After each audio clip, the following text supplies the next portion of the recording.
Hello and welcome to the recap of the Real Housewives of Potomac, Season 5, Episode 17, 50 Shades of Betrayal. Because there's no better time to deliver bad news to a group of friends than at a Dominatrix party in Madeira. All right, we open with Gizelle telling Ashley, you realize when you tell Candiace that you are going to provide negative testimony about her to benefit Monique, she's gonna hate you. That bridge will be well and truly burnt once you do that. And, Ashley again says, look, she's just as she's stated before, she's going to go down this road, she's going to do it, and no one's going to change her mind.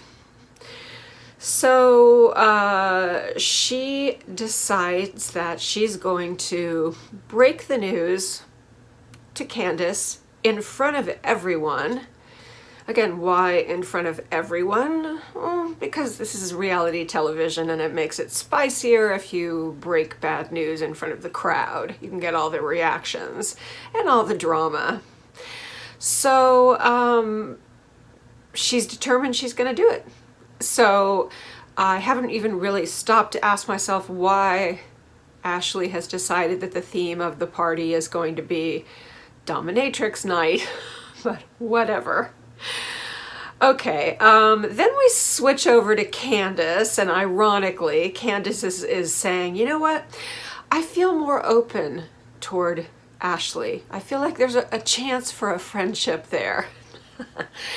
Yeah, well, let's see what happens in the next 48 hours, okay?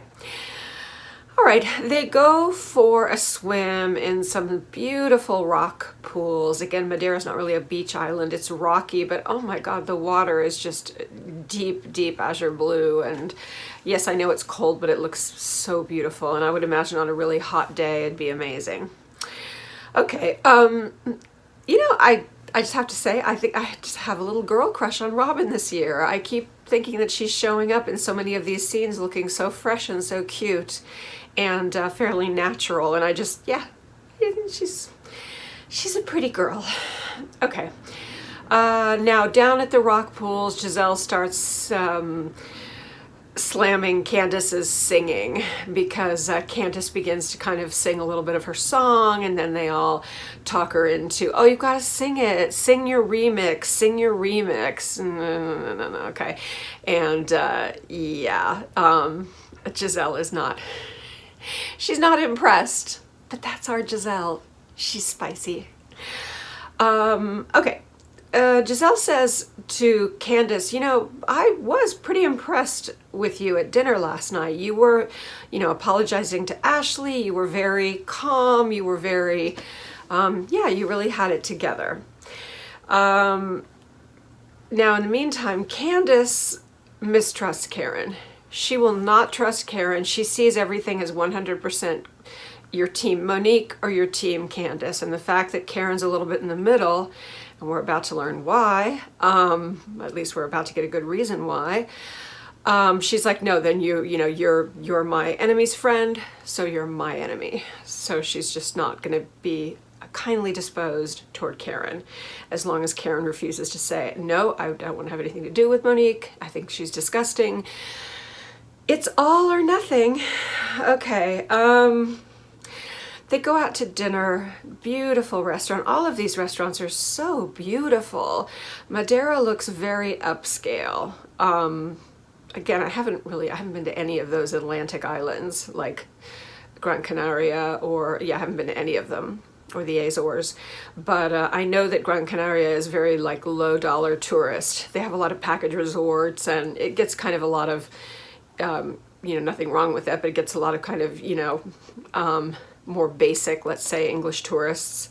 And but these hotels and the restaurants they're going to are spectacular. Now, I'm sure the show is picking the most elegant hotels and restaurants and locations to show us, but it really makes Madeira look really upscale and beautiful. I love the architecture, and yeah, I want to go there. I want to go there. I want to go back to Portugal. Come on, vaccine. Okay, now, oh, by the way, Karen is drinking. Don't know if anything's going to come of that, but whenever she's drinking, my antenna always come up. I'm like, oh, oh, the grande dame is drinking. You never know what's going to come out when she's drinking. Okay, interesting. The ladies are all talking about how none of their husbands like to talk on the phone, that they get, you know, very short conversations with them. And, you know, that just in general, they say, you know, men don't like talking on the phone. I don't have that problem, because normally when we're not in this situation we're in now, I am traveling a good bit of time on my own for like a couple weeks at a time, going to see friends, going to other countries, going back home to see family in California. And my husband and I have a good, you know, setup. We talk at least once a day, sometimes twice a day. If we talk twice a day, one of those calls is going to be really short, just an I love you, hi. But one of the calls will be a little bit about, you know, how was your day? How was your day? You know, just kind of a nice little bit of a connection. And that's what it is, basically. It's just making that connection with your partner. But I sometimes feel like he would like to talk more often and would like to talk more and for a longer time maybe than I would. He has no problem talking on the phone, you know, and I love hearing from him, of course. Okay, and plus that's also part of making him feel comfortable, knowing that I'm okay. You know, his wife is always God knows where, in Myanmar, in India, you know, she could be anywhere. Where is she? Okay, all right. Then they talk about, oh, who sends X-rated photos? And it turns out it's only Robyn. Huh, okay. So they talk Candiace into sending a boob pic from the table. She kind of throws a blanket over herself, and under the blanket takes a picture of her breast for Chris. Okay, next day, beautiful weather. They're going to take a sidecar tour of the island, and those little traditional, you know, motorcycle and sidecars. And where are they going? To a poncha bar, because they all love poncha. Look at Fanny up here. Usually she's just kind of sleeping, and all you see is this big kind of silver tabby lump of cat. But she's very alert and looking at you. You can actually see that she has beautiful green eyes. And she's a very full-figured girl. She's big and beautiful. I don't know if you can quite see that. She's hiding behind the bangle rack, but anyway, this is very unusual. Thank you for making an appearance, Miss Fanny.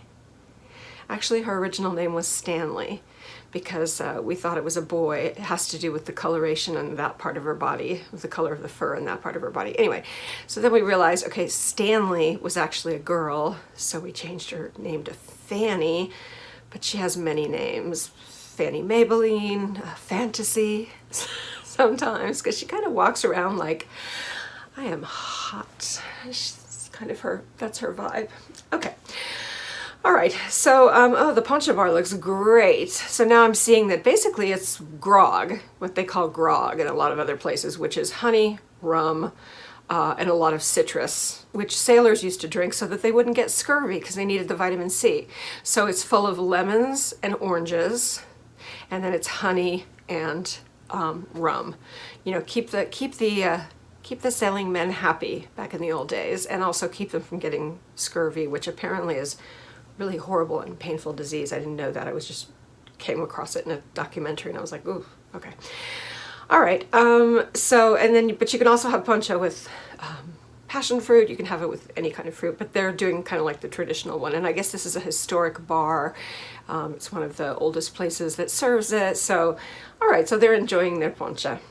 Karen chimes in at the poncha bar, I have a wig line. Okay. I guess. Okay. All right. And she's throwing a party for it so that everyone can try on the wigs. Okay, they immediately ask, are you inviting Monique? And she very clearly and strongly says, no. Remember that later. Remember that in the next episode.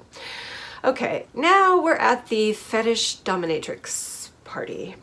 I feel like Candiace is the only one who went kind of all the way with the gear. I feel like some of the other girls look like just secretaries out for a night on the town in Staten Island. It's not all that extreme. Okay, they play, but Candiace, she went and she got the whole head to toe kitty dominatrix. Yeah, she's definitely, she's into it. Okay, so they play games. The games involve questions, different things that you've done or, you know, wouldn't do or whatever. And now they're do a little thing for the camera. Let's all role play dominatrixes. Let's go around and, you know, interact with the other ladies. And when they do the dominatrix role playing thing, Karen kind of gets into it a little bit with, but yeah, she looks, you can tell something's off, and she looks prissy and she looks like she has something to say. All right, Ashley now decides, because they're having too much fun and everyone's getting along great and the energy is really nice, she decides this is a good time to blurt out to Candiace that she is going to give character testimony, not so much for Monique, but against Candiace. That's the important thing here. She's not really testifying for, you know, in her words, telling why Monique is a wonderful person. She's going to tell in her own words, or write in her own words, why Candiace is a person who could turn on a dime and possibly become, also become violent and be part of a situation or instigate a situation. So, yeah, Wendy says exactly what Robyn said. Okay, so you're going to do character assassination on Candiace. You're going to attack Candiace's character directly for the benefit of Monique. And Ashley is just like, she doesn't get it. How am I hurting Candiace?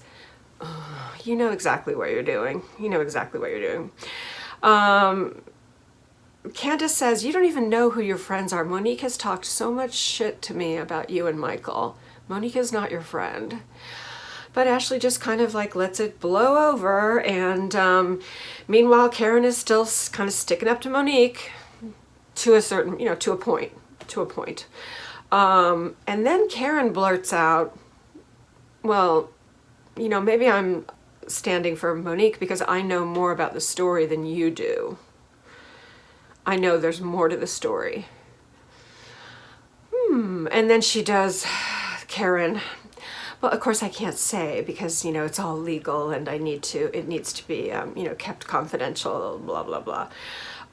So in the confessional, she said that she read the statement. She read the statement about the incident that Candiace wrote. And Candiace herself in the incident report said that she had a glass of wine in her hand and she released the glass of wine into Monique's face. So that we saw with the wine flying through the air, that was Candiace throwing her glass of wine into Monique's face. And a glass is not like throwing a fluffy pillow. That's considered very aggressive. All right, so this was before, and this was before Monique grabbed her. So in other words, the inciting incident or the first kind of violent act was her throwing a glass of wine into Monique's face, and then Monique went crazy. And I'm not saying that this makes what Monique did okay. Monique went way overboard, but folks, this changes everything. Okay, this changes a lot. So Karen basically knows both of them are wrong. They're both wrong. That's why there's actually a good reason. Karen has been wise. That's why she's been kind of keeping herself between the two women. She's the only one, I guess other than Monique and Candiace themselves, who really knows deep, you know, in her heart that, okay, you guys were both charging at each other. You're both at fault. So interesting. Oh, okay. And now Candiace is talking about how she has to be on anti-anxiety meds. And here comes the folded tissue.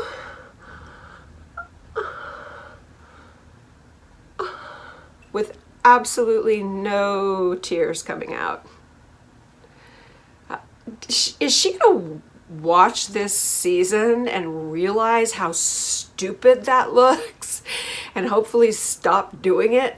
You're not fooling anyone. In fact, you're annoying all of us because it's so fake. I know I get so annoyed over this every week, but I just never stop seeing that in the fake voice. And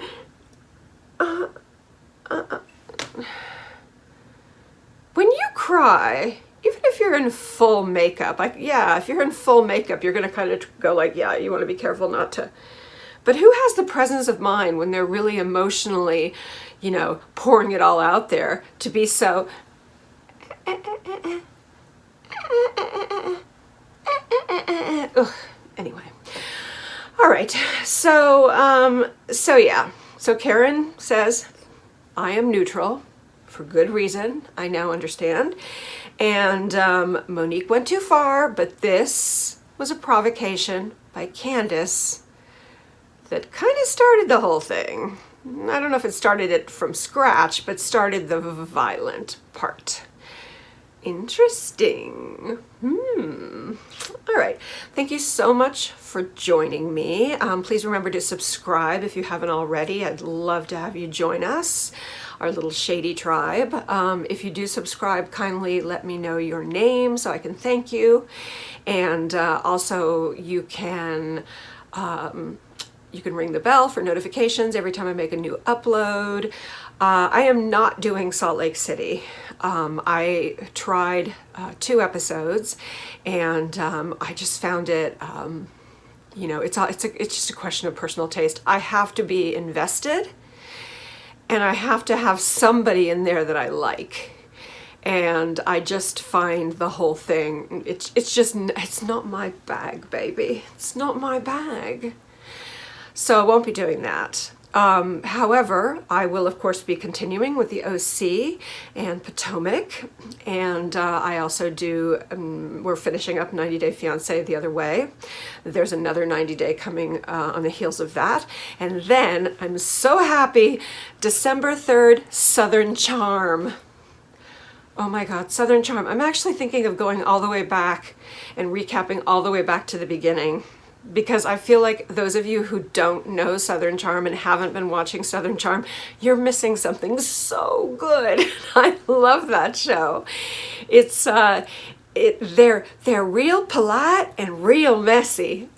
It's just, I love that show. So I'm so happy they're coming back. It was delayed and delayed and delayed, and I was starting to get worried, but it's coming back. So I'll be doing that. And yeah, if I get some interest in it when I start posting, I might go back and go all the way back through the first few seasons and do recaps for each episode. That's how much I love them. Oops. Hi there. So this is a new dress and it's a little bit big, so I think we're gonna have to have the straps taken in. Anyway, thank you so much for joining me. I hope you had a very happy and healthy Thanksgiving. I hope that you spent lots of time on FaceTime with your loved ones, and I want you to take really good care of yourself. We're not out of the woods yet, and that vaccine is coming. It's coming. It's coming. And I want you to be good, but not too good. And remember, I love you guys. We'll see you soon. Bye.